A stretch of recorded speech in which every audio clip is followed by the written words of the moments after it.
Hey, well, my name is Vaush. I'm a YouTuber, which is, as you all know, right up there with academia in terms of consistent and reliable truth telling. Very true. If there's anything that I want to hit on now and always, it's the absolutely essential nature of democracy, whether it be in our government or our workplace. I don't think any society can survive and flourish without those things. I'm Blaine Kaplan. I'm a professor at George Mason University. I'm the author of The Myth of the Rational Voter, where I say democracy is much worse than most people imagine and markets are much better. And this guy is going to be a crazy libertarian. I already know. I saw some of his stuff. He's not going to be reasonable at all. My name is Destiny. I'm on Twitch and YouTube. I do politics and philosophy. And I'm going to be taking some position in between these two. I'm not sure which one I'm siding with yet, but I guess we'll find out in the next few minutes. Destiny and Vaush are going to agree on like most positions. They both come from the same background. Vaush is a pragmatist. If they talk about any policies for today, they are going to agree on so much. Destiny's going to agree with Vaush on basically every issue.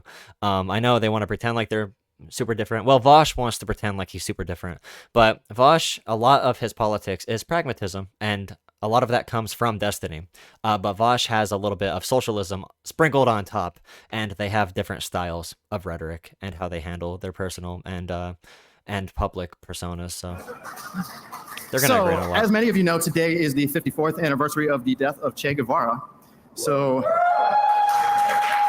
you've already done my work for me. I was going to ask everyone to take a moment to remember. I did not pre-watch. I actually just got home, and I saw that this was on here, and I said, hey, free content. I need to hop on. I'm really tired, but I saw the content, and I needed to get the content, so now I'm here. I did not pre-watch. Why we're here to celebrate.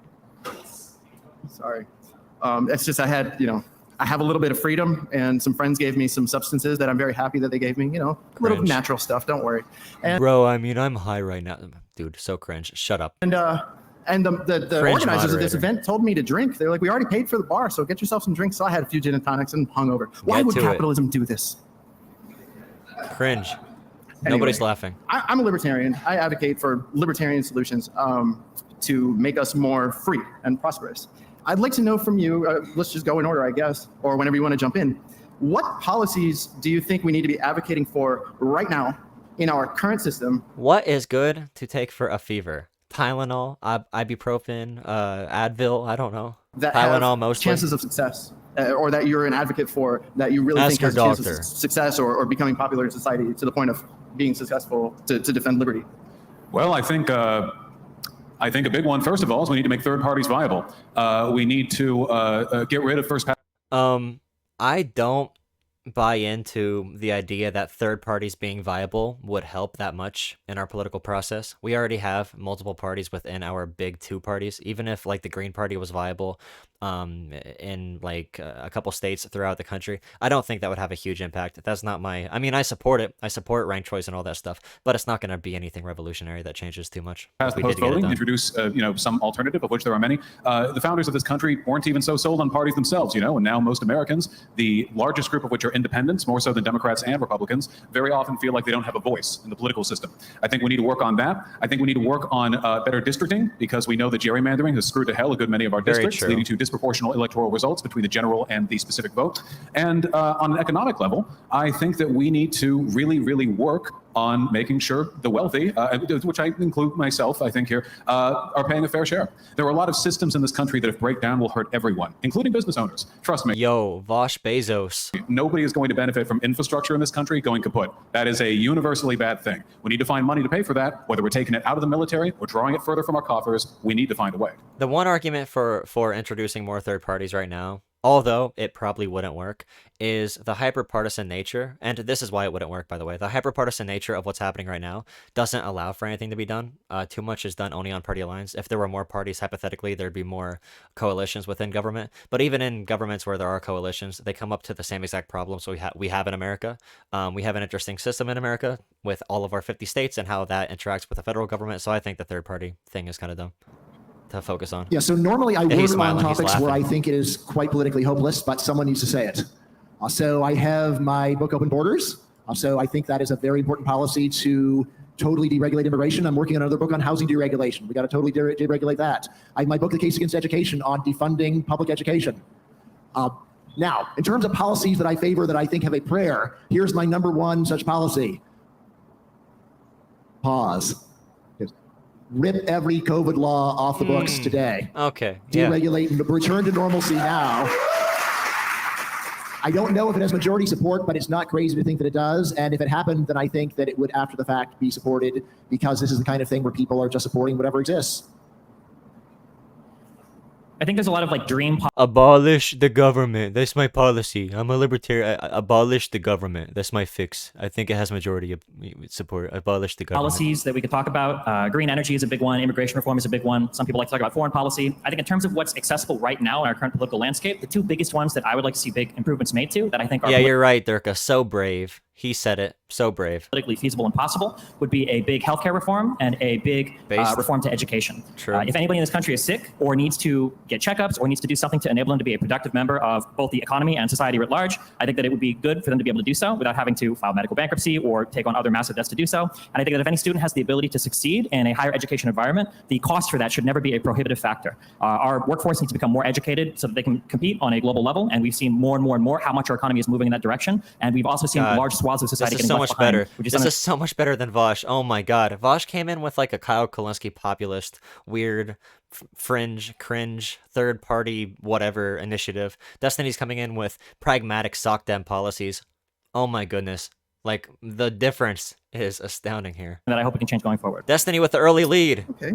Thank you. Thank you for that introduction. Appreciate that. I know we had a vote in chat. We can do another vote when we're more into the debate on who's winning.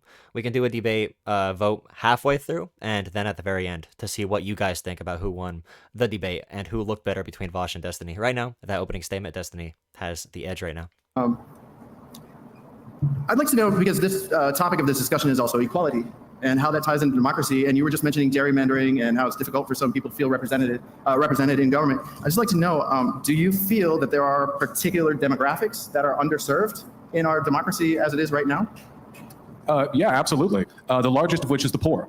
There's no getting around it. The greatest discontinuity we've seen between the common will and what actually gets done is the disproportionate control that the wealthy people have over the means to power. When we're talking literally about gerrymandering, of course, there have been efforts to directly gerrymander communities of color, for example. There have been efforts to do that historically, which have kind of bled into the present.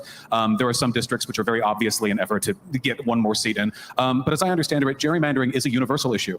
There is gerrymandering which negatively affects Republicans in California. And what's more... Very good point to bring up. Whenever we talk about gerrymandering or any representational issue, bring up Republicans in California. There are many rural areas in California that are very, very, very red and that have a low population that are not represented well because of what Vaush just said. There is some gerrymandering that hurts Republicans in these districts, in these local governments. So that gives you an inside cut to that argument. So that point Vaush made is actually a really good argument when you're talking about those issues about gerrymandering and gerrymandering in other states.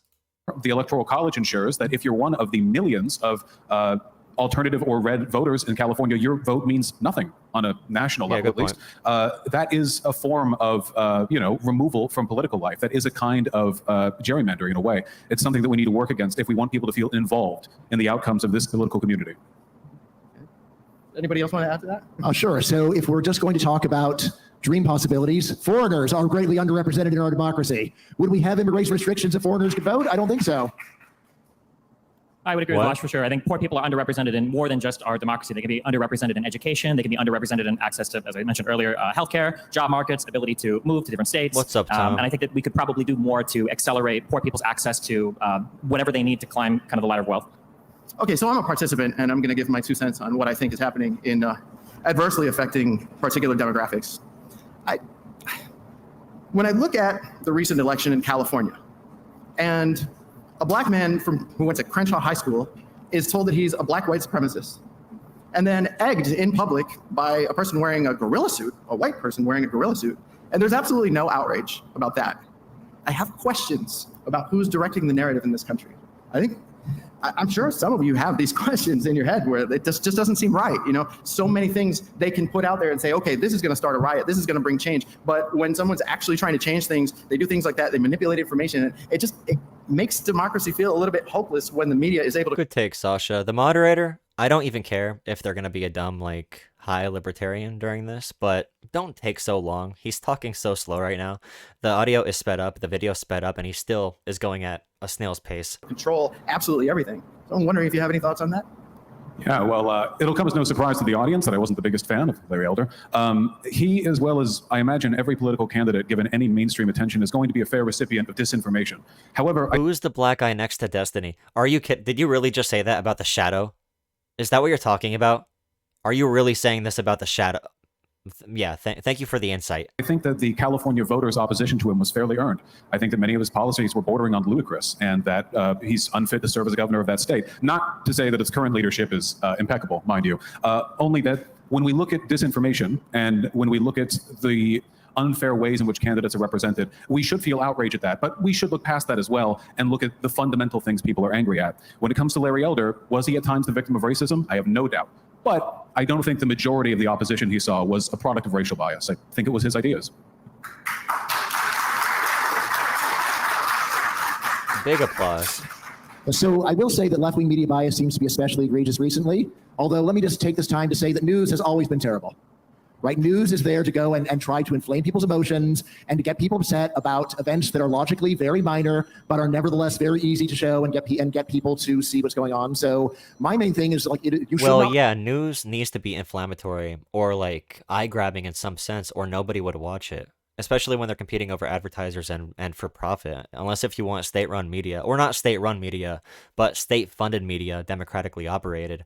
Right now, that's what the incentives are. You know, be flashy, get the viewers. Watch news. News is terrible. It's a product of the system. Read books. Read books. What do you mean? That's the equivalent of like a socialist telling you to read theory. You know, read books, don't look at the news. How am I going to learn about anything that's happening if I don't look at the news? And articles, academic articles, also good. Yes, don't listen to the news. Buy my book to be informed. Don't listen to mainstream media. Give my Patreon money. I am Crystal Kyle and friends. I am Breaking Points. Give us money. We are the truth tellers. CNN lies to you. We are the person. We are the people you need to listen to, guys. I'm going to take an unpopular... Donate to me. Guys, if you listen to me, if you're listening to me, Jolah, Jolah, right now, just know, if you donate money to me, corporate media cries. Every time you donate $1 to me, corporate media suffers.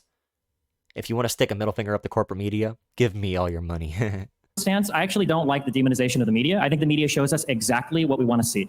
I think that if I were to quiz the audience on what the latest Marvel movie was or what happens on whatever reality TV show, I think that like 95% of people would raise their hand. But if I were to ask you a question like, who is the mayor of your city? Or do you know more than one or two of your elected state officials? Almost nobody has these answers. I think that we very much want to jump up and blame like, the media shows us this, the media shows us that. There's a ton of information about there about all sorts of stuff. Nobody's going home to watch that. Nobody's turning on the TV to watch that. You can have, you know, C-SPAN, you can have any type of TV show that's going to show you the most blasé, like, we're going to go line by line through the tax code and see if we can optimize the EITC to adequately affect poor people. Nobody wants to watch it, though. They want to watch a guy in a gorilla suit throwing something at, you know, somebody running for governor. They want to see, you know, what was... Okay, this is...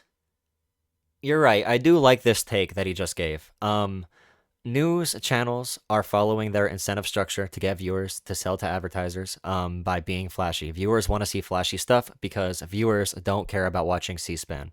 They don't want to watch boring nightly news unless if there is some music behind it or some type of narrative or something really interesting. There is a reason that one girl that got kidnapped got televised so much. It was like a made-for-TV story.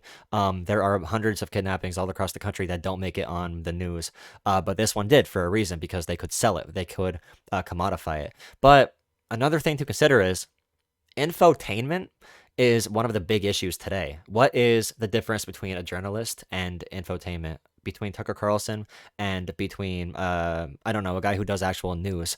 Because journalists should have journalistic integrity. So if you want to do, is it the chicken or the egg? Why is media bad? Is it because of the people that watch it or the people that supply it? You have to look, there's a lot of nuance in that, but I mostly agree with Destiny's take. What's the last crazy thing Trump said? When was the last time Biden tripped over himself? Like, these are the things that sell. I think that we can hold the media responsible a little bit, only insofar as much as we're willing to... We do need media literacy courses in high schools, and we need to equip our citizenry to better participate in democracy and all that stuff. accept responsibility ourselves for the type of content that it is that we want to watch. I agree. And I think that if you want to look at a perfect example of that, look at what gets popular on places like Facebook and YouTube and these other massive social media conglomerates. They have one agenda and one agenda only, and that's to make money. YouTube doesn't care if it's serving you left-wing or right-wing content. You might think that, but the reality is they just want to show you whatever's going to keep you watching the most amount of ads. And when you go to these platforms where you can see whatever you want to see, you're not getting the nuanced, granular takes of foreign policy or tax affairs or anything. You're just getting the most ridiculous culture wars, whatever type of content people can sell you to get you the most angry. Oh, can I say something? Sure. So I actually agree with most of that. I would say the media is not responding to me. I don't watch them because I don't like what they do. But yes, if you are unhappy with the media, then you should stop watching them. Right now, most people are unhappy purely for ideological reasons. I say there's a more fundamental problem with the media. Another issue is media that gives reliable information is sort of hard to reach for a lot of people. For example, the New York Times and the Wall Street Journal. They have paywalls that you have to pay like a lot of money per month to look at their articles. Whereas a CNN, MSNBC, Fox News, all these other websites, you can go for free. It'll be brought to you by Facebook algorithms. So a lot of people are going to get the worst news sources as a result of that. And also the better sources are more academic and they are written at a higher reading level. So less people can really interpret that information. There's a lot of shit in this. Is that they are pandering to public irrationality, that they do actually try to appeal to the lowest common denominator. And this is exactly what you should expect, but it's also a reason why we should not take the news seriously. When you realize what's really going on, the fact that people in the media care about something, it does not show that it is actually an important problem. The fact they're ignoring something does not show that what they're ignoring is unimportant. Right? So just to step back and realize that while this is mostly driven by supply and demand, that is not actually, but nevertheless, once you realize what's going on, it does undermine the legitimacy of the media intellectually or epistemologically, even though, yes, it is primarily a business. At the same time, it is true that even the most profit-driven business can still sometimes have an agenda where the people in charge say, well, we're not going to be purely based on profit, we're going to do some other things. And I think probably a lot of the ideological bias of the media is there. And you can see this in the rise of Fox News and other right-wing media. Regular media didn't adequately serve people that didn't have left-wing views, and then this created profit opportunities for other places to go and tell those people a bunch of wrong things that they believe, which is really what media does, is to find audiences and tell them things. No, Fox News didn't surge because people were getting a lack of content on actual economic policy. We've always had channels like CNBC that talked about the markets and about right-wing fiscal policy and all that. The reason Fox News became prevalent is because of culture war issues. It's because of social conservatism. It wasn't because the regular news media wasn't giving facts. It was because people are getting mad over things like immigration, and people are getting mad and they want to believe in conspiracies, so they need somewhere to go. Fox News was that channel.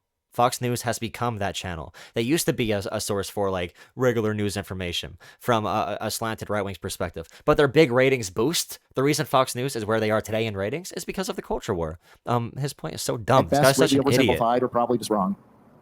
And I'd like to jump on that, both of you, actually, if I may, because I think what you're describing is a perfect example of the need for being the Tom, somebody made that joke already, all right? Somebody made that joke. Constant radical.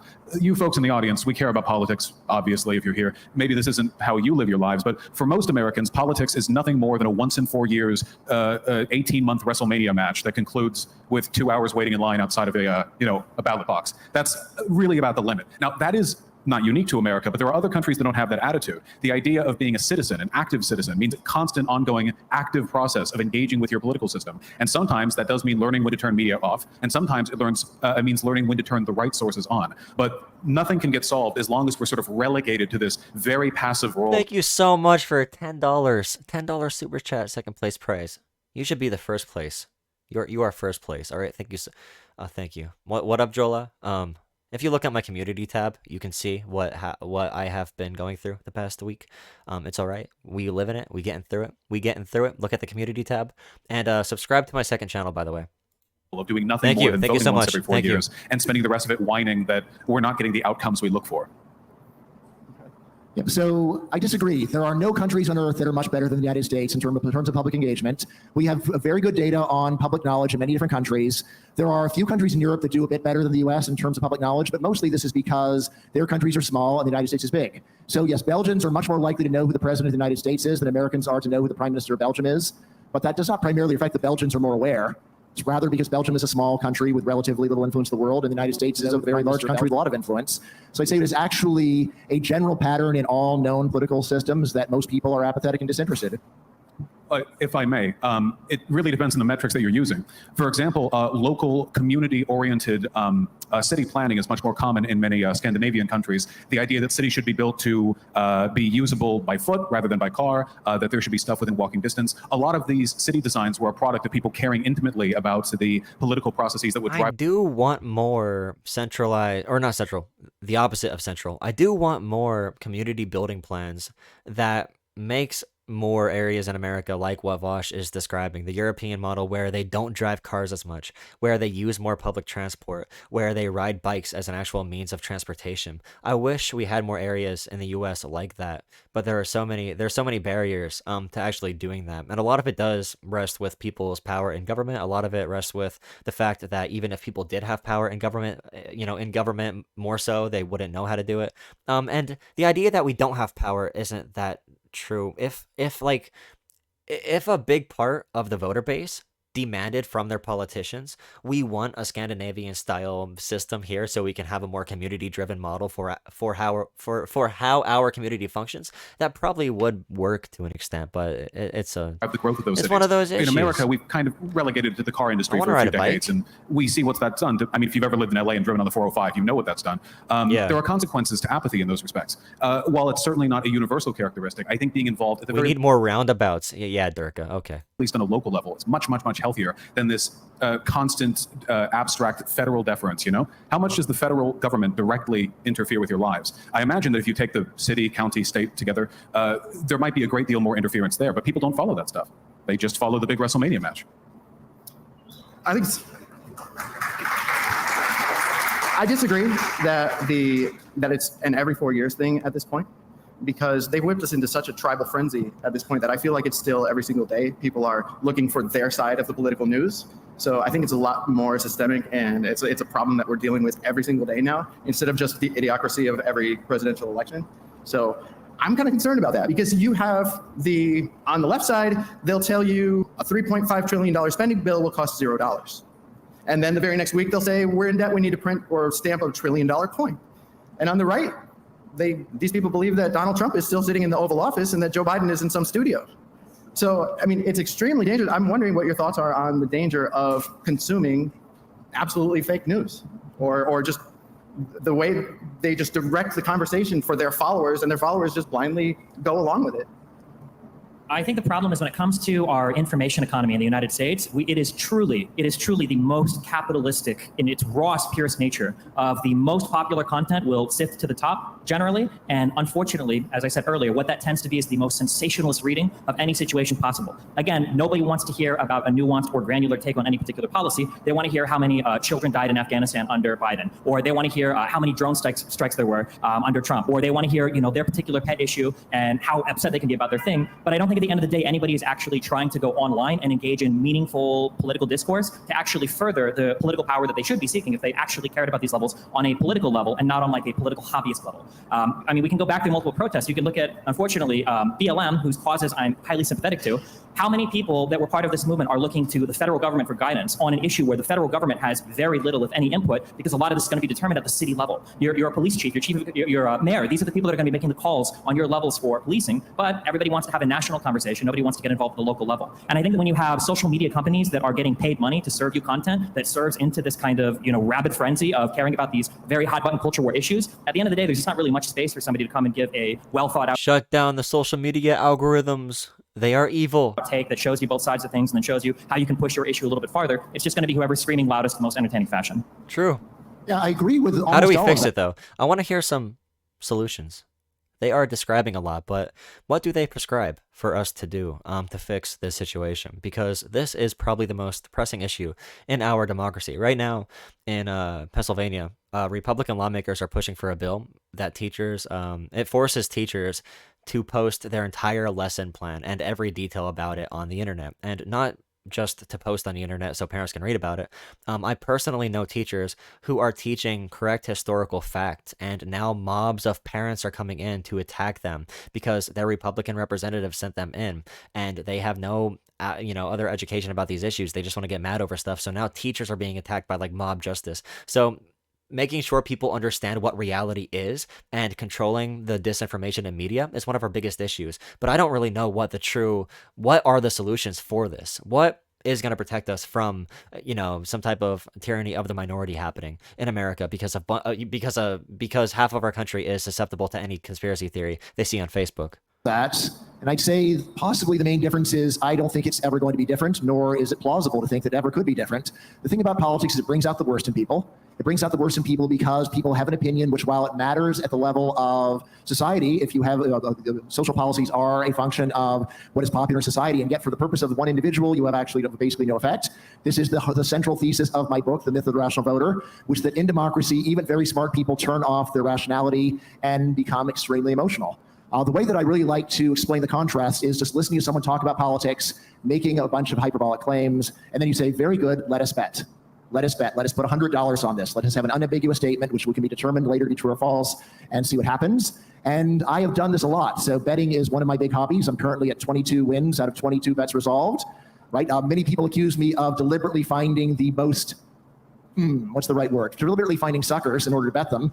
But I do just have a standing offer. I'll bet almost anyone on almost anything. It is very hard to get anyone to bet because while people like to express their opinions, they don't like the idea that they could actually be decisively proved right or wrong. They don't want to actually lose money, and they also don't want to be humiliated for having publicly said something incorrect. Although I am always... By the way, please drop a like on the stream and share it with your family and your friends and your children and your dogs and your cats so the algorithm picks it up more. Please, thank you. To say, look down upon those who refuse to vote. Don't look down on people who bet and lose. They did the right thing. Look down upon those who say, I'm not going to bet. This is above the kind of question that one could bet on. Those are the people who really are responsible of opinions. Yeah, and of who's course, asking, the vast man? majority Who's asking right now?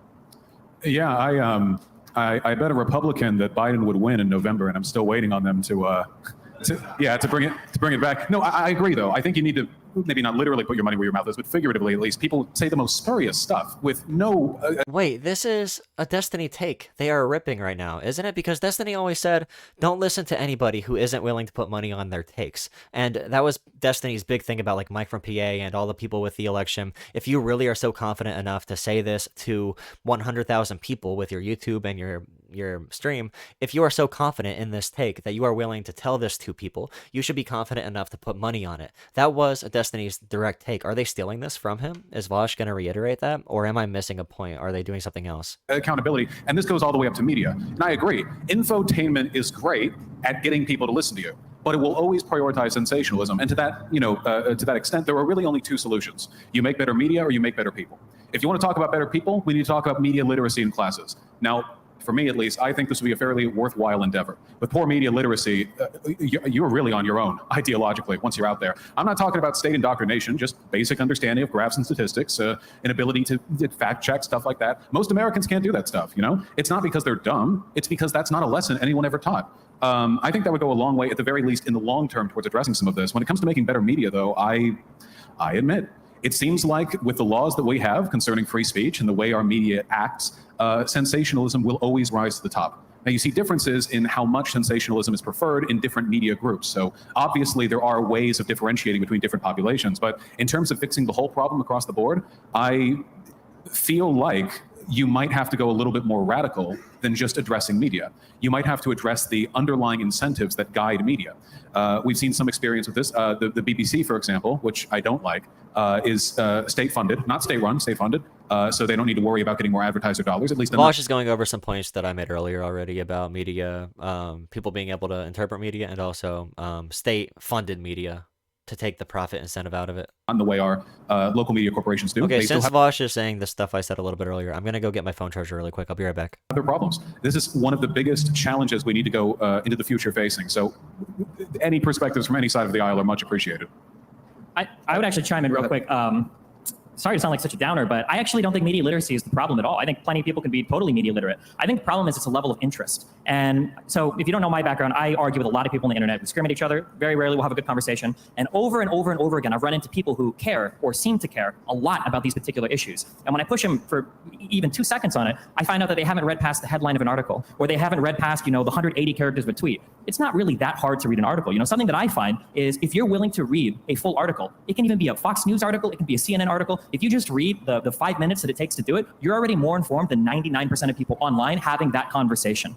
And I think that it's important to recognize where the problems come from, because if you don't know where the problems come from, you'll never fix it. You can teach media literacy until it's blue in the face. I'll teach you all media literacy right now. If you want to be more, I just did. I gave you lesson 1 is just read the whole article. That's it. Lesson 2, Google stuff. Read the Wikipedia. People make fun of people for reading Wikipedia. They never actually read it. It's that easy to be more informed than the vast majority of people on any given topic. But I think people are just more interested. Nah, Destiny is completely wrong here, especially with how media is formulated on Facebook and stuff. You need to make sure people understand how to locate fake versus verifiable facts.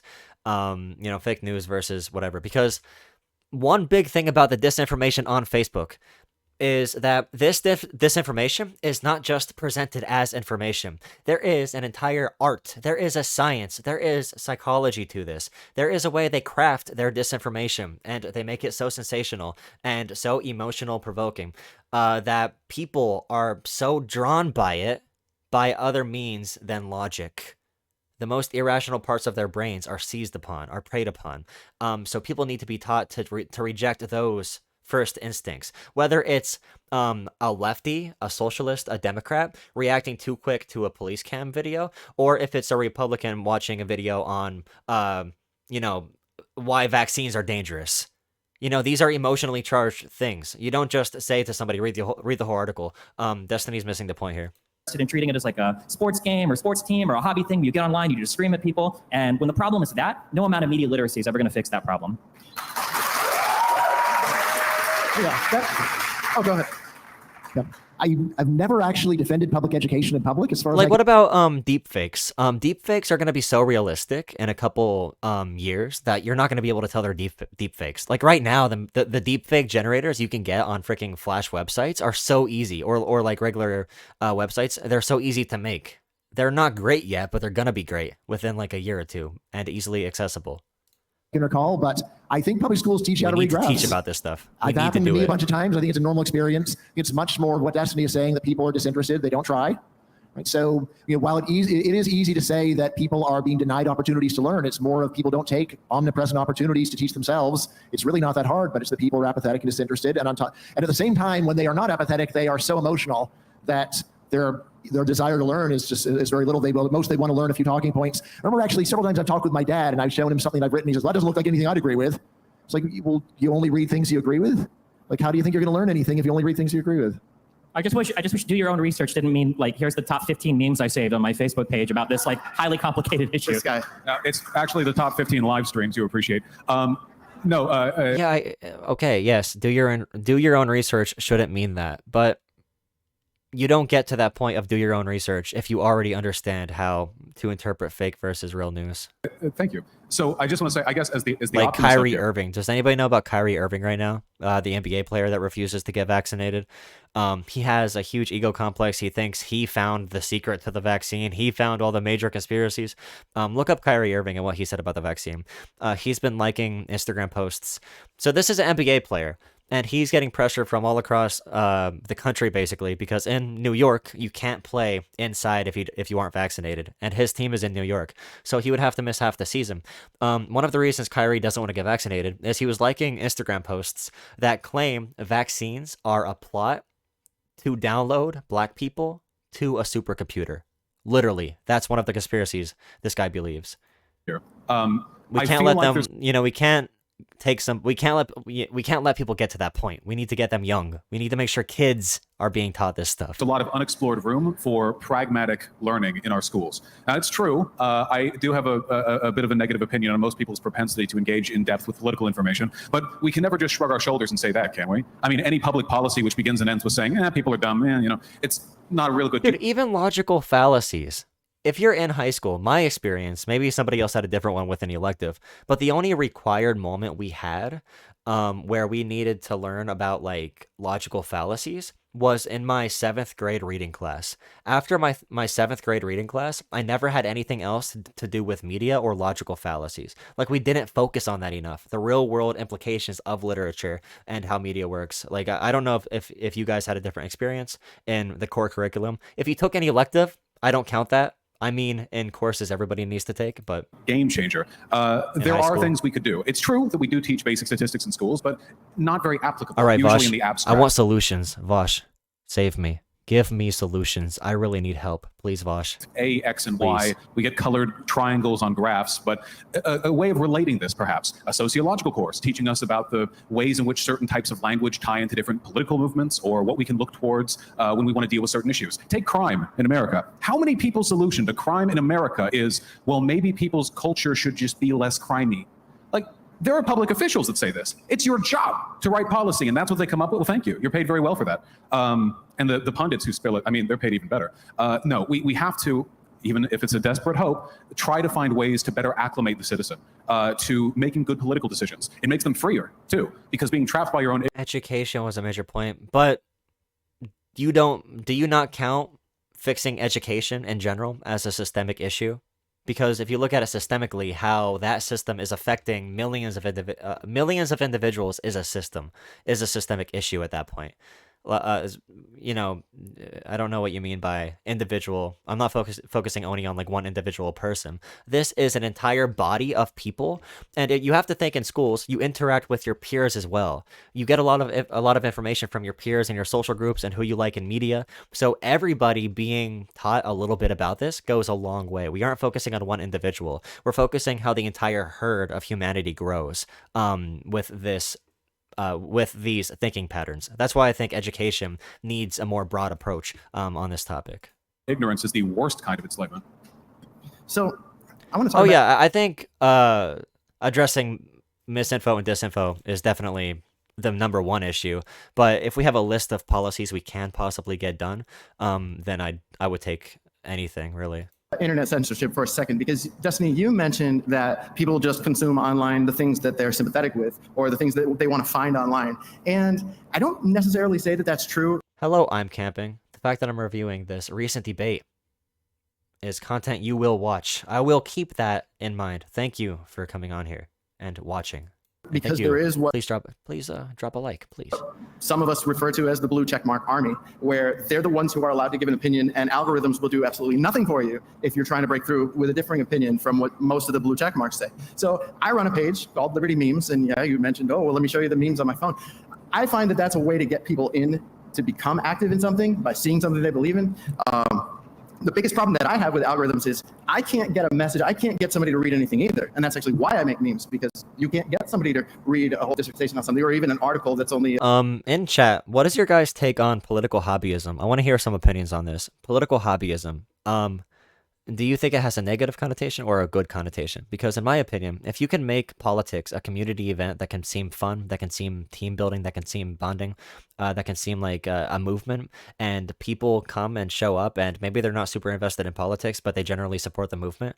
If they do it as a hobby, I don't necessarily think that's bad if it can introduce them to these ideas and to being involved in government. Like, the word political hobbyism has a negative connotation online, but as long as we see it for what it is, and we know that like media content creators are political hobbyists and not serious news commentators, I think it's fine to use that word and to encourage people to participate in politics as something that is fun to do with their friends. Like, we are fighting for this movement. We are doing this together. I don't think it needs to be negative. 2-minute read. So I'll post a meme with a whole idea and a link to an article, but I have to fit that into the first 3 lines when I post it on Facebook. Otherwise, it goes into the see more category.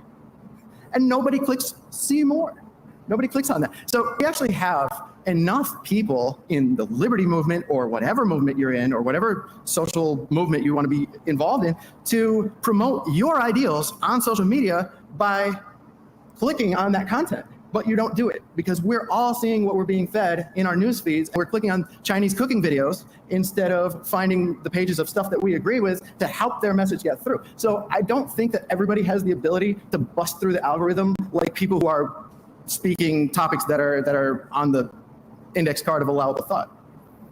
I mean, I'm curious, do you not see the irony in being a libertarian that advocates for everybody to have complete autonomy and freedom, but somehow they're all enslaved to social media feeds with cat videos and dog videos, right? That's the problem. It seems that it depends what you think political hobbyism is. Considering most voters are last-second voters, or a big portion of voters are last-second voters, because mostly voters are partisan. They vote on culture issues and party issues. But when it comes to the final deciding factors, a lot of people are swayed before the ballot box.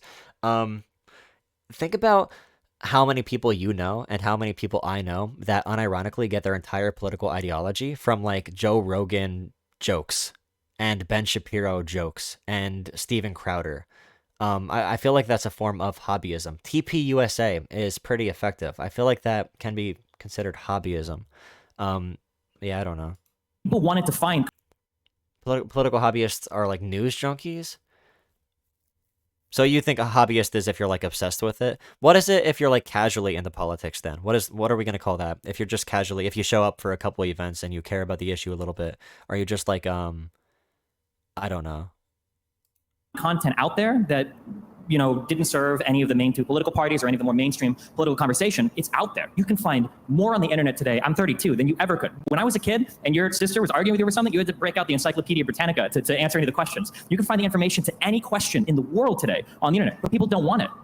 I don't think we're slaves to it, because if we really wanted to, we could just shut off our phones and not be engaged in it ever again. We could. How many people in this room right now have an iPhone that tells them, hey, usage up 2%. You used your phone 4 hours a day for the past week, right? I'm sure there's more than a few in here that have had that. Well, I might use it a little bit. Yeah, four, just four. It's when people engage with politics, but not in politics. Well, if you engage with politics in a sense where you get ideas and then you vote on those ideas, I don't know. There should be, I don't know. Maybe I'll do a different conversation about that later.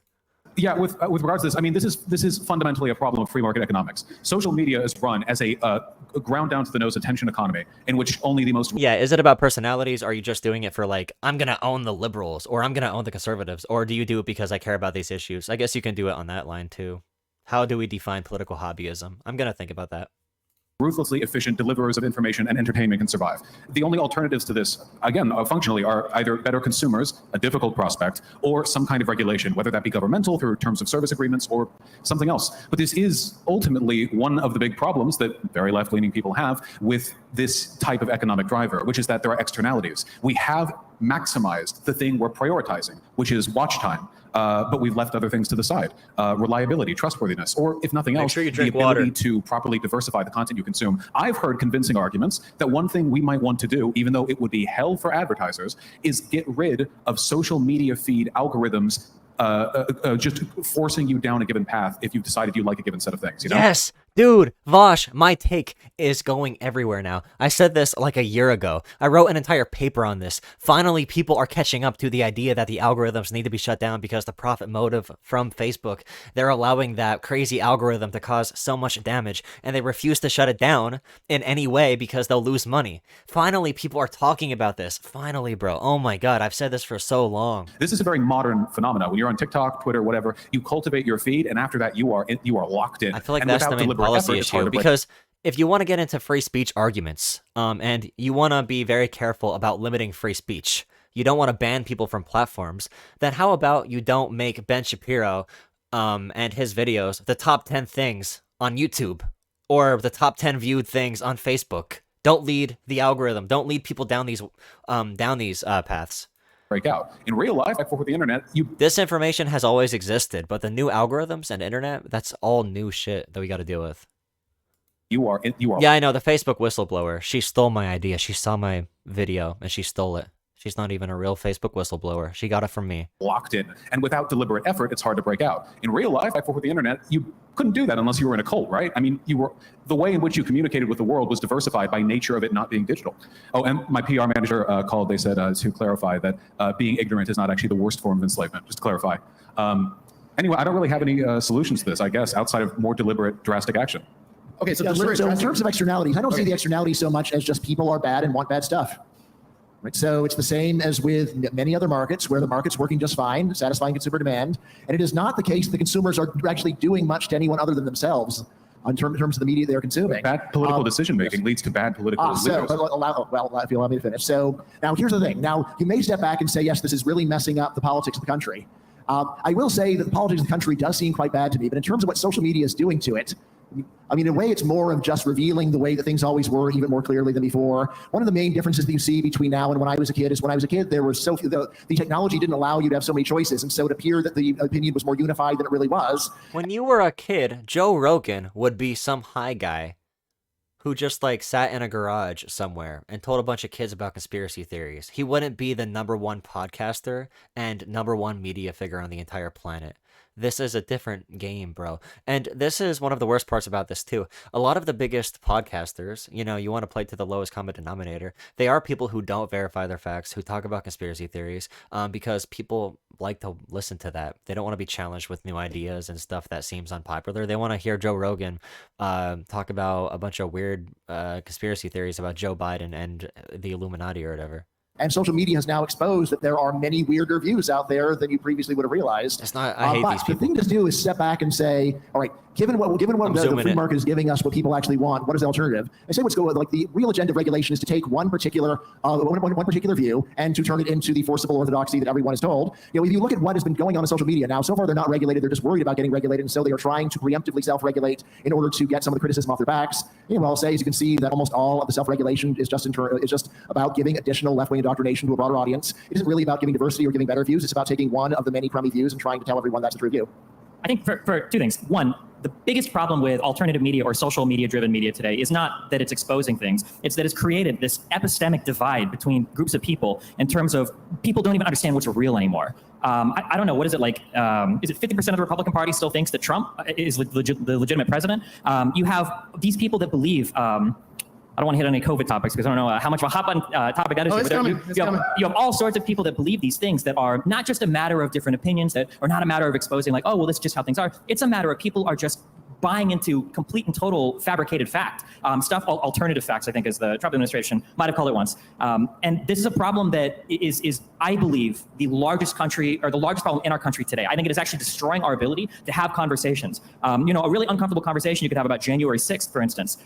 It sucks what happened, but if you're in the heads of all of those people that showed up for that protest turned riot, and you truly did believe that your country's election was being stolen from you, you truly believe that there was a grand conspiracy in the Democratic Party to disenfranchise the majority vote in this country to appoint Biden as president, I mean, I'm a little bit empathetic to why they would go in. But this is the problem. When you live in these different information worlds, you can justify all sorts of horrible behaviors because your particular collection of facts might be an adequate justification for it. Well, since you touched on January 6th. Crap, that's another thing too.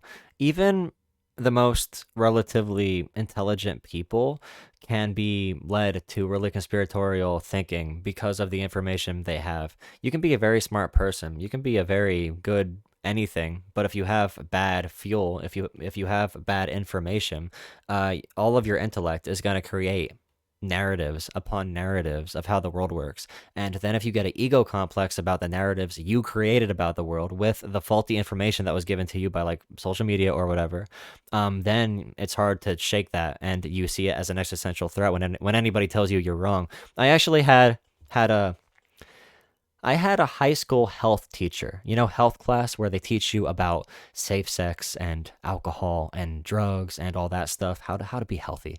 My teacher in that class once said, "Class, can you tell me why the United States government wants its citizens to be healthy?" So my health teacher, he used to be my gym teacher. He's one of those gym teachers that would like try to beat up kids at gym class because, he's reliving his high school days. But during class and health class, he said, why does the United States want its citizens to be healthy? I raised my hand, the little idiot I was, and I said, because they want productive citizens and good voters and good workers. And the guy said, wrong. They don't want you healthy. He says to this whole class of like 15-year-olds, they want you dumb. They want you weak. They want you stupid. They want you fat. They want you lazy. There is a big conspiracy in this country that is trying to sell communism to you kids, and you should not listen to it. Literally, my health teacher went on this rant. So even if you're a really smart kid, if you grow up and people are telling you this bullshit, you're gonna become so ingrained in these beliefs. So yeah, my God, dude, I couldn't believe he said that day. First of all, I personally, and I'm just trick question. Fake news, they but don't want you to be I don't healthy. think that anything absolutely crazy happened other than some protesters being wahoos. I don't mind. That's up to you guys to have that opinion. But if like you say, they were consuming fake news that convinced them that their country was being taken over and they were flooding the Capitol for that reason. What's the difference between them and the Black Lives Matter protesters that did the exact same thing in the summertime in the Capitol? Here, the right answer, Destiny and Vaush are both about to jump on it, I'm pretty sure. But Black Lives Matter, There's a lot of facts about it, but one is actually a systemic issue, and the other is a conspiracy about the election being stolen, propagated by the president that lost the election. Like, never mind. Take it away. Kill him. Get him. Let's go, boys. If I may. I Let's think go, it's a perfectly boys. fair question, Let's go. actually. If you look at Team any up on major 'em. social movement, you will see Let's go. disinformation. That was the case Let's with go. BLM. That was the case with the Civil Rights Go movement, the get 'em, suffragette baby. movement, the abolitionist Woo! movement, the American Revolution, and everything prior to it. Misinformation is just a part and parcel of life. You try to minimize it, but at the end of the day, it is something that will be produced and sometimes focused on. You have to take a look at the underlying social motivations and the processes that led to that. So with regards to the January 6th stuff, again, you can, as you said, normalize very terrible stuff with the wrong descriptive understanding of the world. You can take just about every heinous totalitarian ideology that's ever festered on this planet, whether you want to go Nazism or Stalinism, Pol Pot, wherever you want to go, if you fed a person the right set of facts about the world, big air quotes, by the way, you could approximate those ideologies in them. Not perfectly, maybe, but you could get them about 95% of the way there. And since people's ideologies tend to be molded by the world they believe they live in, I think they'd go the rest of the way themselves. It's critical that we do everything we can to maximize the extent to which people are being given good info, or at the very least, that the misinfo they're being given is innocuous. With BLM, we had a largely peaceful social protest, the largest in American history. There were problems with it. Some folks did get hurt, but some did during the Civil Rights Movement too, You can't do do-overs on this. Any social movement in history has got its bad spots, and if you go ahead saying, well, that one shouldn't have happened because of this and that, then I don't know, we'd all be living in we'd all be Romans or something. I don't know. We wouldn't have evolved socially.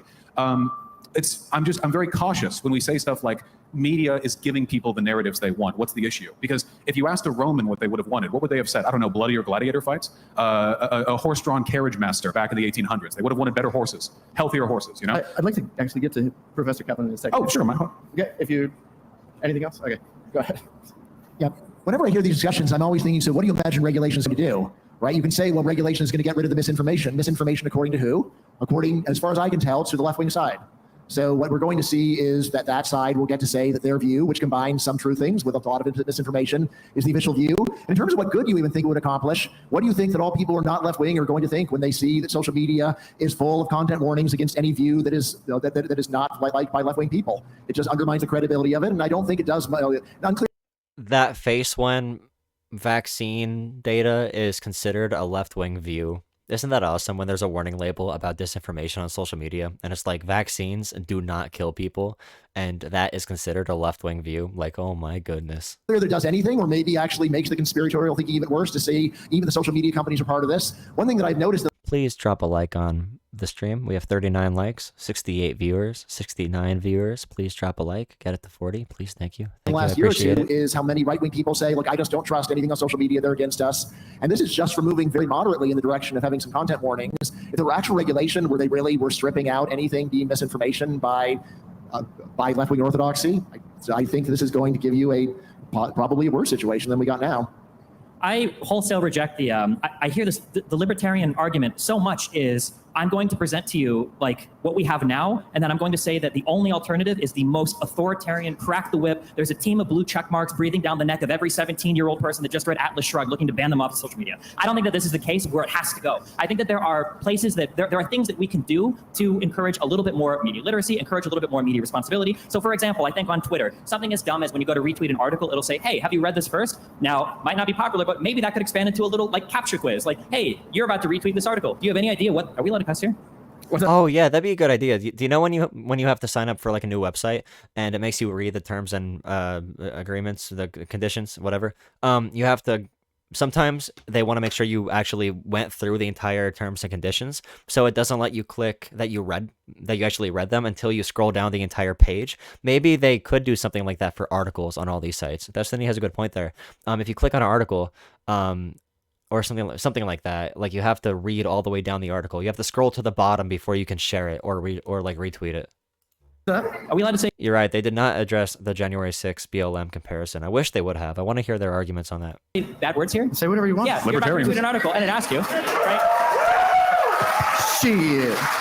You're about to retweet an article and ask you, do you have any idea what the fuck you're reading, right? I think that these are okay questions that you can ask. I don't think it has to be all one side or all the other, because I will say that right now, as somebody that has lived and breathed this media environment more than most other people on the planet, and then Vaush will be included in this as well, in terms of people that have like lived in these media environments, the track that we're on right now is a disaster. Something has to change. We have to move off of where we are because the polarization in this country is just out of control. Whether we look at the voting rates between urban dwellers and people that live in rural communities, whether we look at the stagnation of the Senate and our inability to do anything across party lines, whether we look at how we poll on racial issues or how we poll on religious issues or how we poll on things like abortion, we've got Texas passing our draconian bounty hunter laws to get people in trouble for driving somebody to a Planned Parenthood clinic. This is not working. Whatever is happening right now is not working, and I refuse to let people hijack the conversation and say, well, you know, there might be problems with your alternative suggestion. Well, I mean, yeah, there might be, but what we're at right now is a sinking ship. You have to try something.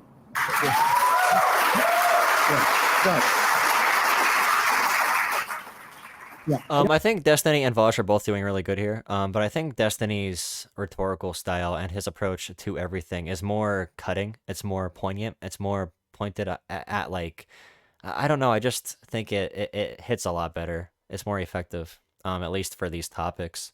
I don't think that I was painting the worst possible You know, the Ben Shapiro really snappy, really fast talking, I think works better than Vaush's style for this setting. What regulation would be like. I think that's actually what it would be like. In terms of what we have right now, Yeah, it's we're like a already double seeing team. these kinds of content warnings. Yeah, I know what you're saying, tomfoolery. Like, they're not debating each other right now. They might... actually, no, they're not going to debate each other at all during this. They're going to agree mostly on everything. But as far as who is selling their respective or their shared points better, who is the better vessel for these arguments, I'd have to say Big D right now. Talking about. So, and I will say 100% of the content warnings that I see on Facebook and Twitter are left-wing. 100%. People that are not it's about rhetorical style, energy. It's about how you say it, how you look when you say it. Wing see this, and it does make them think, the system seems very stacked against me. And it does actually encourage conspiratorial thinking. And I say, if you imagine something that was more aggressive than that, something where every time you tried retweeting something that was against left-wing orthodoxy, you got a warning that you should read something where people notice, well, it seems like they never do it to anyone other than people on my side. It does make people feel worse. I think that if they really tried doing it that aggressively, you would actually we're more than halfway through. I'm going to put another poll up to see who you guys think is winning the debate, or who do you think is giving the best performance? We're not going to call it a debate. Finally see the rise of alternative social media, because it would actually lead people that did not agree with it to say, I don't want to be on this anymore. So far, social media has tried to say, well, we don't... Wait, Spencer, as a mod, since you're a YouTube mod, does it let you make a poll if you wanted to? Let me know. Does it let you make a poll? I know on Twitch you can make polls if you're a mod. I want to make it so severe that people that disagree don't want to use this anymore. But it is actually getting to the point where if you disagree with standard left-wing views, you live feel like shows. you're using a platform that is hostile to you. Do you think that there might be a problem in terms of one side of the political aisle representing, now I'm not going to say the Democratic Party is perfect, but representing slightly more factually true statements than the other? Because what do you do when it comes time to rectify that problem? If you're a Republican and you believe that the coronavirus is fake, that vaccines are going to turn your body into a giant magnet, that Trump is still the president of the United States, that MS-13 illegal immigrants are coming through and murdering people over the country, you're probably going to feel like any type of fact checker is biased against you. I don't know what the proper way to baby people through that problem is, I'm genuinely curious. Do you think that there exists some, again, I'm not saying that the left is perfect, because trust me, I've been involved in a lot of my content and calling out left-leaning creators and being like, hey, I don't think this is factually accurate. But it does seem that there's a big difference between, hey, we disagree over the finer points of, this particular BLM homicide case or this police case versus Donald Trump is absolutely not the president of the United States. There's just an information gap here.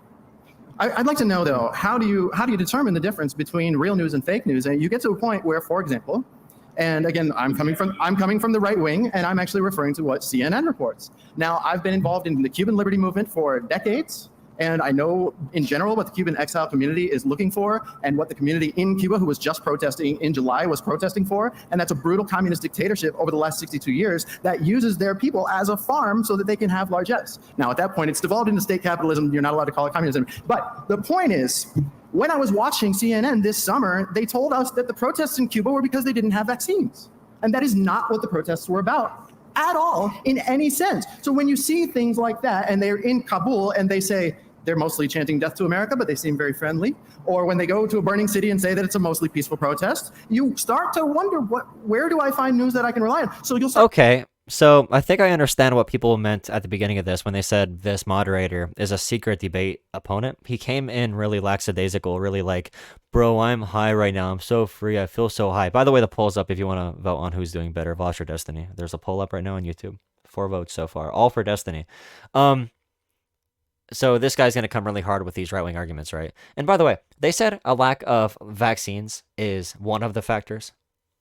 one of the factors. They didn't say this is only, but Start to wonder, why don't people believe that COVID is real? Why don't people believe in vaccines? So let's change the subject to COVID. And what do you think should be done right now with COVID? And do you think that the current, the solutions that were offered in the beginning were acceptable across the board, or do you have differences? Right. A quick thing that I'd like to hit on first of all, though, I worry about this. Like, how do we discern between fake and real news? Yeah, Destiny might just be the alpha, so he's getting more speaking time too.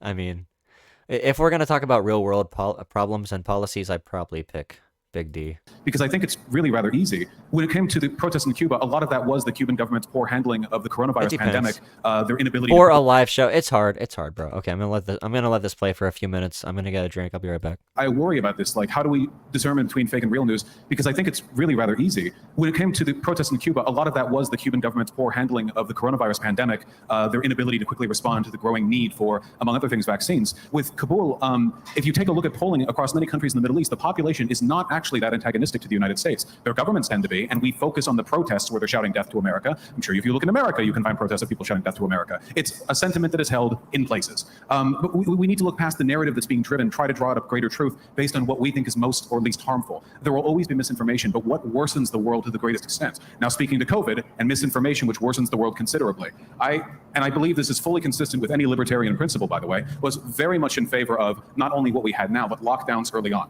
See, it turns out that in the states that implemented lockdowns, after they were taken away, the businesses continued to flag and stagnate. Why? Because people still aren't shopping. Because of COVID. COVID was the problem. Lockdowns were just a way of shoring up the edge cases of people getting sick in their workplaces, which really good response by Vaush. Really good point towards Vaush right there. Happened, and there were vectors, and there is plenty of data to demonstrate that lockdowns were, both here and in foreign countries, effective in their own ways. Now, some people think this is an imposition on your freedoms. And I say this, your freedom to keep your business open is infinitely less important than the world's freedom to move beyond an ongoing plague. That is by far the greater freedom. There is just no getting over that. And if it comes down to those two between each other, I would take the latter anytime. And the faster we get over the pandemic, the faster people start shopping again. So really, it's in all of our best interests. Now, I know Professor Kaplan does not agree, and I would like to hear your thoughts on that. Yeah, so I've actually written several pieces on the cost-benefit analysis of COVID versus COVID prevention. And not only is the control of COVID not infinitely more important than the other stuff, it's almost the other way around. So by my calculations, which I presented them to a wide variety of audiences, and I just said, I do not have time to go through the numbers, but in the audience, these are the key variables. Tell me how you want to change the variables according to my estimate in order to change the answer. And really, even on very conservative estimates, the total cost of all the COVID prevention is about 15 times the value of the total life saved. Now, as a libertarian, I am not a utilitarian, but I will say that if you are a libertarian and you favor things that do not favor government action that doesn't pass a cost-benefit test, there's something wrong. At minimum, libertarians should oppose government action that fails a cost-benefit test. So again, just to give you an idea of the key story. So here is the question that I begin with. How many months of normal time is a year of COVID time worth to you? Right now, almost everyone will give an answer of 10 months or less. What this means is that the prevention of COVID, all of the efforts, have actually led to the destruction of an enormous number of life. That's such a faulty data pattern to look at. That's such a dumb argument. Is this guy a professor of economics? Are you kidding me, bro? I gotta look him up real quick. Years, if you go and compare this to New York Times estimates of the total life years lost from COVID, it dwarfs it. Then if you say, well, the correct thing to do is to go and compare life years that have been lost from prevention with the life years saved, even on very conservative assumptions about how much worse it would have been if nothing was done, we wind up coming up with an answer. We're coming up with my answer, which is that this has been a ridiculous moral panic. The cost of prevention has been much greater than just allowing the disease to take its full toll. Now, that said, there are some important things that could be done with COVID, like legalizing the vaccine for kids now. It has taken a crazy long time to do that, and there's no good reason why parents' decision on this should be overruled, right? And by the way, I do urge everyone to get vaccines. They do work, but at the same time, I'm not going to put a gun to your head and try and make you do it. Destiny? I think it's a mistake. I think that a really common error in judgment we make, as unintuitive as it sounds, is we tend to evaluate how successful or unsuccessful something was based on the outcome of that thing. And it seems like a reasonable way to do things, but if you spend any time at a poker table or if you spend any time doing probability, you realize, well, something might have turned out good, but you made horrible decisions every step of the way. Something might have turned out pretty poorly, but you actually made all the right decisions and there was some unknown variable or something that you just didn't account for well enough. When it comes to talking about the preventative measures that we took for COVID ended up costing way too much, we would have to, I guess, dig through how you do your particular calculations, but the idea that, say, another variant comes out that's slightly more infectious or slightly more deadly, maybe 2x, 3x, 4x more deadly than the last, is always something that's going to be very difficult to factor in any sort of risk assessment. That being said, I do think, again, it's important that we have a granular approach to how we do things. I don't believe that every single country has to be Australia. And absolute, I don't want to speak to all of their shutdowns, but my understanding is Australia is some of the most insane shutdowns of any country in the world, although it also has one of the lowest case rates to show for it. But there's probably some things that we could all feel reasonable enforcing. For instance, wearing masks is not a big deal. Socially distancing is not a big deal. These are probably guidelines that most of us can follow that don't have a significant harm to the economy, that also allow us to kind of move forward through this pandemic. And then also encouraging people to be vaccinated, whether that's private businesses requiring employees to do it, or the government providing it for free, I think are also beneficial things that help us move a little bit further past it. But I'd be very cautious in saying, well, look, we spent a lot of money, so it wasn't worth what we did, when we don't really know how bad it could have been. My own opinion on this is, no, sorry guys, you can boo me again, but I don't trust the official story on COVID. Oh my gosh. I don't think that the measures that were put in place in New York State or in other places where they didn't let you leave your house or run your business, I don't think that those were okay. And we paid people to stay home, and now we have a job market where nobody wants to work because they're still figuring out ways to get paid to stay home. And I don't believe that it's because of You can't just say that without actually providing proof. COVID that we didn't have this 5 million jobs increase that they were proposing would happen. The jobs report from October came out, or September came out, and there was only 190,000 jobs that were added in the whole country. In order to recover to pre-COVID numbers, they still need 5 million. How do you solve that? I just personally feel that the COVID measures got us to that point. But when it comes to the vaccine, and the vaccine is being pushed on us by the government, and it's the same government that we're told was funding gain of function for the virus that they're telling us we have to get vaccinated for. It becomes a point where you're like, why? Look at him. Look at Destiny's reaction. Look at his reaction. Come on, let's go. We are okay. I think we're about to witness greatness. It's like Kobe Bryant, fourth quarter of the NBA Finals. 3 seconds left on the clock. Ball in his hands, ready to go at it and hit the game-winning shot. Please. Was funding look at this reaction for the virus that they're telling us we have to get vaccinated for. It becomes a point where you're like, why? How do I believe this? Okay, to be clear, the gain of function stuff. Never mind. Somebody else took the shot. Speaking, I think, to getting our good media with somebody else took the shot. Research, as I understand, Kobe was open in the corner. Destiny was about to come in with a hard-hitting gain of function debunk, and Vaush comes in like, as far as I understand, it's the approach, but it's the approach difference. One strategy works in this environment. One, I don't know, man. And we still don't have any direct link between U.S. government policy and the funding of gain of function. But I'm going to leave that aside because if anyone disagrees with me on that, you're not going to be changed by my opinion. It doesn't matter. Oh, that's such a weak.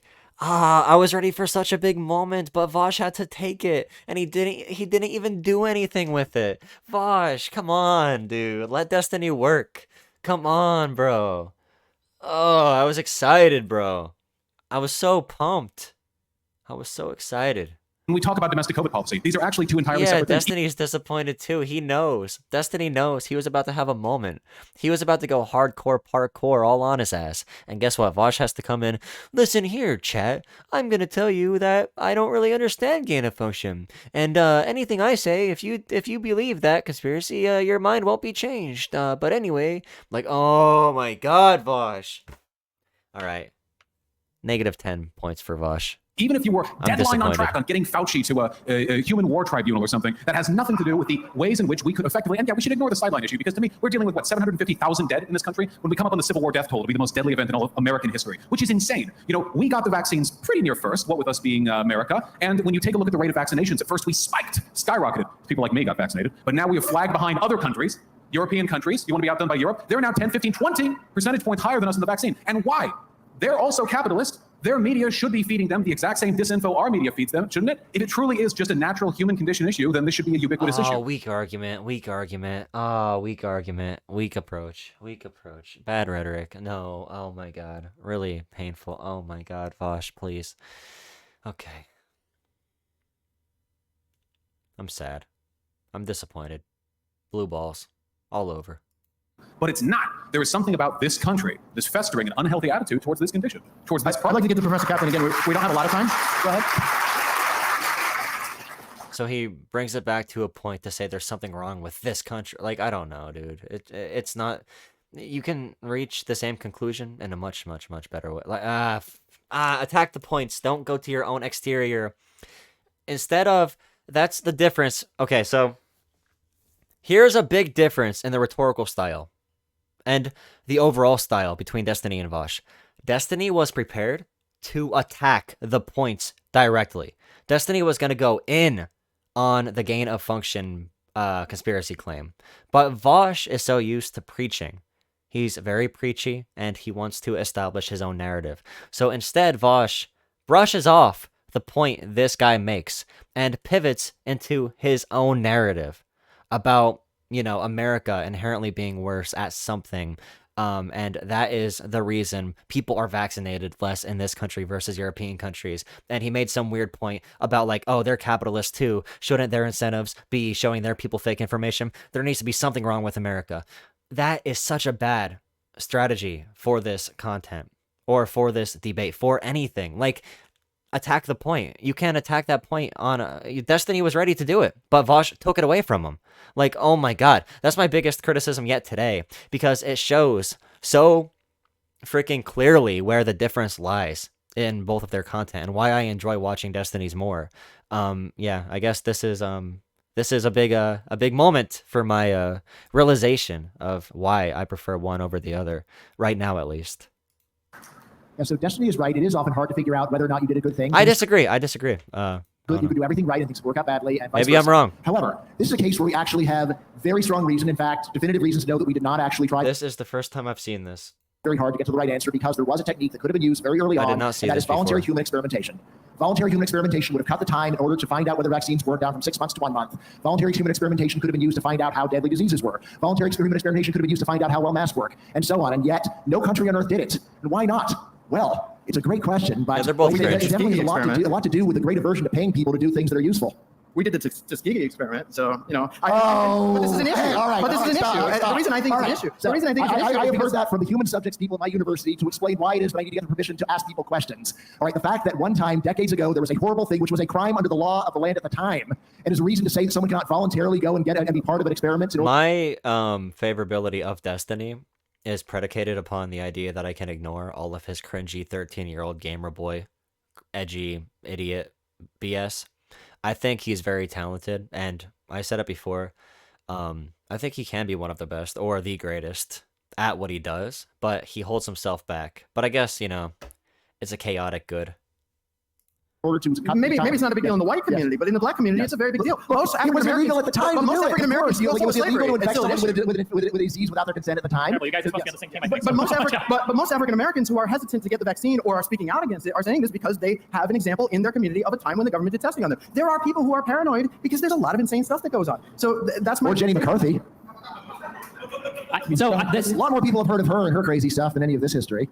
I think you're hitting on the. But Tom, we're not judging the answer. We're judging how the answer played and how it was said and how it worked within the flow of the conversation. In a bubble, sure, it's not a bad answer in any sense, but I was looking for a bigger pull or a bigger thing there. Do your own research community. And I talked to so many of these people. If you don't want to trust the government, you don't have to trust the government. That's fine. You can hate the government. You can even hate the pharmaceutical companies in the United States. Why not look at any other government on the planet that is looking at these vaccines? Why not look at any other private company in the planet that is looking at these vaccines? Why not look at any of the academic institutions in any country? There are so many people that are on board saying that these are safe and effective. And for some reason, the do your own research crowd has convinced themselves that a guy that makes a ton of money selling you, crazy energy drinks and neurotropics online is going to have the answer for you. But this conglomeration of all these private companies, academic research, and government-funded institutions aren't going to be able to do it. I totally don't buy that answer. Not even remotely close.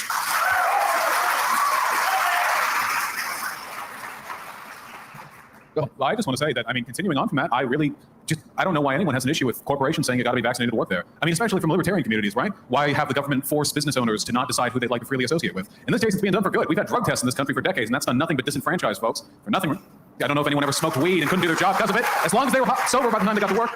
But then you have... Good point. I like that point. I never heard that one before. The rebuttal, COVID testing, or you could drug test people. Why can't you make sure people have COVID tests? Yeah, okay. The vaccine to the current plague. I don't know. Seems like there are some good arguments for that. If Hollywood actresses wanted a job, they could just let Harvey Weinstein rape them. I don't know. I'm both, so thank you. I do have a question, actually, that's going to make the audience and the panelists kind of mad. It's about race, and it's about abortion. Uh-oh. So it's a question about race and abortion, Here we go. and I'll ask it now. Do you feel that high percentage of abortions sustained over various generations in the African American community has adversely affected their ability to participate in democracy? So if I may, I think that what we are looking at is nothing more than a natural product of economic demographics. When you're poor, and a lot of African American folks are poor, just like Very good. And Vaush is very good at this. This is probably, if I had to pick my favorite Vaush quality, it would be with systemic racism and like sociological stuff like this. I think he does very well when talking about these ones.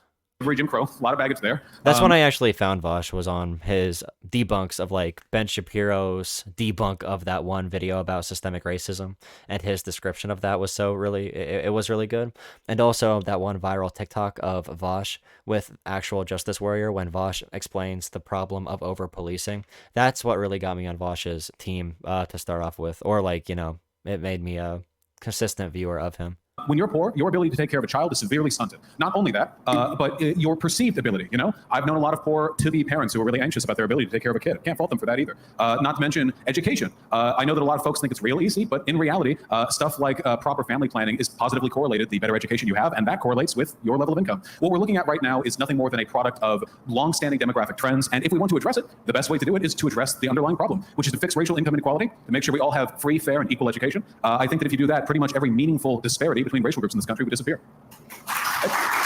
Anybody want to add to that? Anybody want to add to that? I think the two big issues that I mentioned at the beginning of this, education and healthcare, both directly play into this. When kids have good schools to go to, when kids have after-school programs, when kids have extracurriculars, these are things that they can do besides getting pregnant at early ages. And then when people have access to free or cheap or reduced cost contraceptives, these are things that people can do to have more reproductive control over their lives. I find the phrasing of the question is very odd to me, that we're saying that somebody exercising reproductive control over their body is compromising their ability to participate in our democracy, when I can't think of anything less democratic than not being able to exercise control over your own body.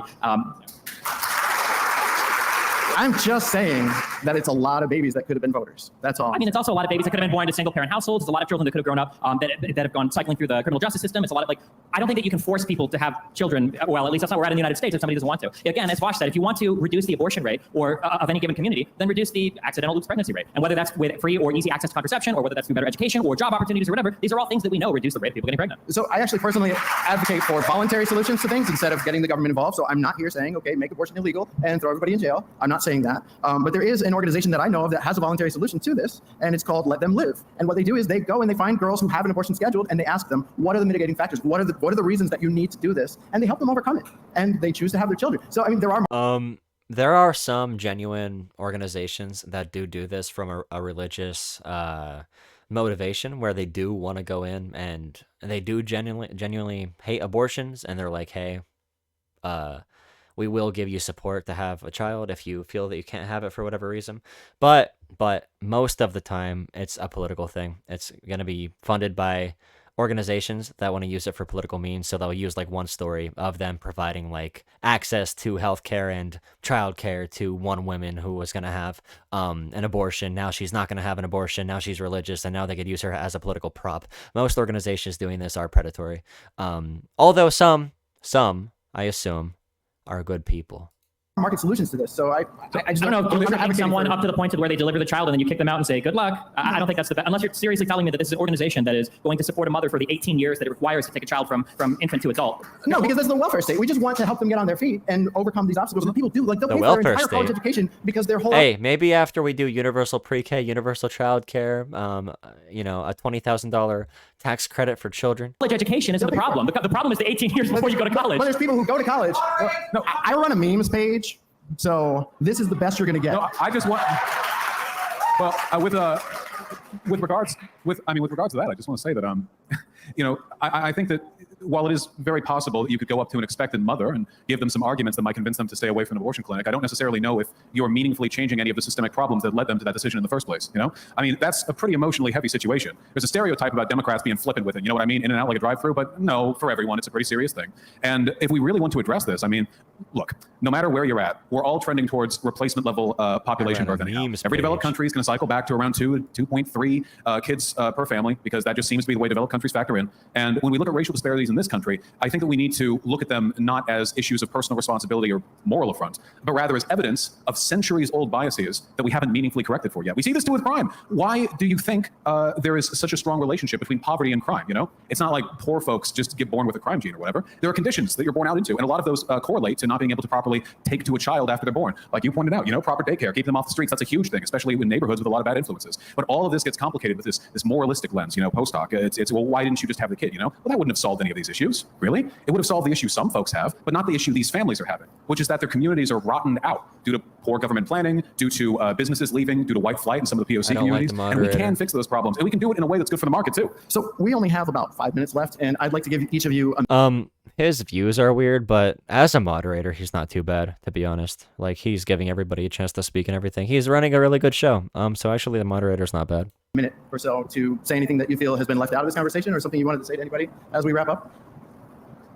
A minute to just ramble about whatever we want? Yeah, sure. Sure. Here's one thing. Everybody should do their own taxes for at least 2 years because, oh my God, listening to anybody talk about tax or finance absolutely drives me crazy. I don't want to name any names, but I caught a little bit of the last panel here. The fact that poor people pay a tax rate is absolutely not true. Like the bottom 50% of this country gets most of it back in terms of refunds or whatnot. So just as a quick thing, do your taxes for a little bit, learn how they work. The second thing I would say is, besides that point, advocate for things that are politically effective. We all have like our pet dream projects where, we want to see the country become, Bernie Sanders is the emperor, we're a socialist empire, or I don't even know what right-leaning people want right now. I have no idea. But like whatever your idealistic fantasy is, that's a cool thing to have in the back of your head, but advocate for things that are realistic. Callan said something that I actually completely disagree with earlier, that one person doesn't have that much of an influence. One person on a local level actually has a ton of influence, just not in the really sexy, cool federal ways we want. If you're the guy that shows up every week or every month at your city council planning meeting, you will be heard. You can actually make a surprising amount of change if you're willing to exercise just a little bit of political power you have on the local level. Just don't always expect that AOC is going to tweet out a congratulations for it. Does Destiny have a preferred form of public option, or does he just support the concept of it? Because there's a lot of ways that people draft it, and I like some of them. The funding is always confusing to me, though. But there are different My only ways. rant is that I believe that taxation is theft. And one of my favorite ways to do that would be to, if we took Medicaid and expanded the income to like, anybody making less than $100,000 a year can be on Medicaid. We can create like a 2-tier system in America, sort of similar to Australia. Oh yeah, but the Australian system, it's a little bit different. It's not the public option, for example, Pete Buttigieg talks about and Joe Biden talks about, that is not the same as the Australian 2-tier system. But we can go into that later then. And I'm not saying that as a joke. I actually believe that taxation is theft, and I believe that any government action for the good of humanity also requires force, and I think that things should be voluntary. It's the cool kind of theft, like Robin Hood. I completely agree. Getting involved at a local level is essential. When I was in university, there was an older woman who was very involved in care for the homeless. Well, the point of Medicare for All was to be too extreme. The point of the Green New Deal was to be too extreme. They work on the political realities within government. That's their strategy. That's how they do politics. They push for idealistic policies, and then they try to do it within government. They get support for the idealistic so that the freaking, I always forget the name. The middle, the square of the realm of the thing, the thing of the ideologies. I forget the name. Involved at a local level is essential. When I was in university, there was an older woman who was very involved in care for the homeless. In Humboldt County in Northern California, the proportion of homeless people is obscene because they get bussed up there from other cities like LA that don't want to deal with them. And the police, they take down encampment after encampment. The Overton window. I always forget. I always call it the square. Like, I don't... the Overton window. My bad. Yeah, my goof. After encampment. And this lady, she had a whole life outside of this too, but she dedicated enough time to become the leading representative. Everyone in the scene knew her. And that is the kind of direct civic engagement that's so rare in this country. We're so isolated and so alienated from anything outside of the WrestleMania matches, whatever we see is trending on Twitter, anything that the social media feed bequeaths to us, that we forget. Next to us is our neighbor, a person. And outside their house, across another. And across the breadth of our neighborhood together are probably more people you've seen than you've seen gathered together since the start of the pandemic. There is incredible power in community. And while it's not exactly easy to just rile it up out of nowhere, go to a few local town hall meetings. Meet with some local orgs. They exist, and I swear to God, you'll feel way better doing that than you ever will paying attention to national politics with nothing but a once a 4-year vote to say for it. So that actually wraps it up, and I'd like to thank you all for being a wonderfully behaved audience. And I didn't know No, the political power AOC and Bernie Sanders got as a result of them being idealistic progressives is unmatched. What they're doing right now in government is a result of that. The Biden admin is fighting for the exact same plans Bernie's fighting for right now. With you can't say it didn't work. I mean, we could talk about it if you want, but Now, if you wanted to actually say it, I asked you're also. Oh yeah, go ahead. and I have my criticisms. I don't think it's perfect, but to say it didn't work. I don't think the goal is to do like Medicare for all. I don't think that that's ever going to happen. And AOC changing strategies, I think that's probably just a result of what's happening on the political calendar priorities. They're focusing on like infrastructure bills and other legislation right now. Yes, they did get political power. Yes, they did. Yeah, they got, yes. Right. So we spent a lot of time tonight complaining about how bad the media is and how that reflects how bad the general American public is. I've added it probably as a general problem with humanity. Right. So, and participating in this. The only reason people know who Bernie Sanders and AOC are is because they were willing to take these idealistic positions and do what they did. That's the only reason we know who they are. Like, come on, dude. I felt a bit bad because I felt like we have exemplified. Come on, Tom. I understand that you are a typical Joe Manchin blue dog Democrat, but like stop dissing my progressive homies, all right? Many of the things that we're complaining about, it's not just people in the outside world, it's people in this room. Just the level of passion here, I discourage it. This passion is way too high. Don't applaud. No. So much of the problems of politics come down to people being so emotional, so passionate. Part of it is just being associated with a team, but also there's just a personal megalomania of I figured everything out and the world ought to listen to me. And yeah, I've got to control that. I do have that as well, right? And now in all the ways that you can try to improve, as I was saying, the one that I think is most doable on the individual level is betting. So when you hear people saying things that sound ridiculous, try to get them to bet you, right? In some identifiable, verifiable way. Yeah, you were saying that people have not paid you on your Trump bet. That's right, because you have to specify according to... Public influence is one form of political capital. Political capital comes from Washington connections. It comes from your voter base. It comes from business connections. It comes from how many politicians support your initiatives. The reason we have so many Democrats in the Progressive Caucus who were elected as progressives because voters wanted progressive candidates is because of what like Bernie and AOC started. More Democratic voters are looking for politicians who represent these policies and who want universal health care and who want like the Green New Deal, whatever that means to whoever.